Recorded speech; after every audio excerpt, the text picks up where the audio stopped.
Watch this video to the end for the most powerful understanding of this magic. Click on the links in the description below for more information. Divination. This seems like a fairly good time of year to be talking about divination. What is it, why do we do it, and what's in it for us? Lots of people think it's a way of avoiding responsibility. If the future is preordained, we might as well go back to bed. Of course, that's not it at all. Divination is the use of any one of several methods to obtain information which is not directly accessible to the conscious mind of the person asking the question. Whether you use cards, crystals, a pendulum, ink, lead, dice, the flight of birds or anything else, what you are really doing is opening your end of a channel to higher wisdom. I consider the actual source of that wisdom irrelevant and immaterial. It could be one's own subconscious, the collective unconscious, the God's will, telepathic insight, or a big computer buried in the Balkans. It's still additional information which is not as tainted by ego and intellect's limitations as most. So what do we do with it? The same things we do with any other information, add it to what we already know and develop a synthesis that can help us do our decision making. The easiest way to analyze the process is with a concrete, well, maybe Jello, example. A young man has been between relationships for some time. He wants very much to link up with the great love of his life, but is not aware of anyone on the horizon.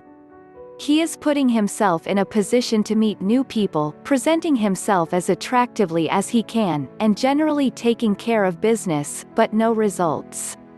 He has to decide whether to take a work-related course at night or not.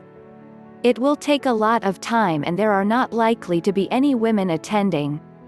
His progressed horoscope is neutral. He gets his cards read. They say, pause. 1.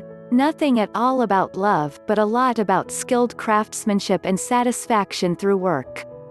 He decides to relax and wait for a better time, takes the course, and is rewarded with a modest promotion which enhances his satisfaction with his job.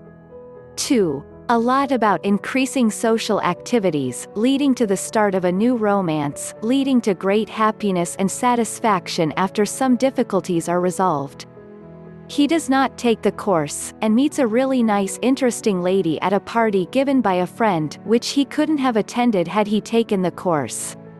3. That he is overlooking sources of emotional gratification in his current situation. Given the information, he starts looking around and discovers that one of his quieter friends is a really thoughtful and insightful person who helps him learn to know himself better, and that a young cousin needs a mentor and this relationship gives him a lot of pleasure and fulfillment. He begins to feel much more ready for a good relationship, and much less impatient to have one start. These examples illustrate the point made above. Divination provides you with choices, and you take the consequences, no matter what the oracles say. Treat them with respect, not adoration or blind compliance, and may they always show you the truth.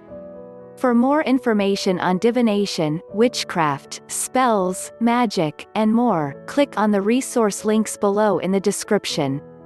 If you enjoyed this video, please like and share it and also subscribe to the channel. You can visit us at witchcraftmagic.com and you can sign up for weekly freebies. Thanks for watching.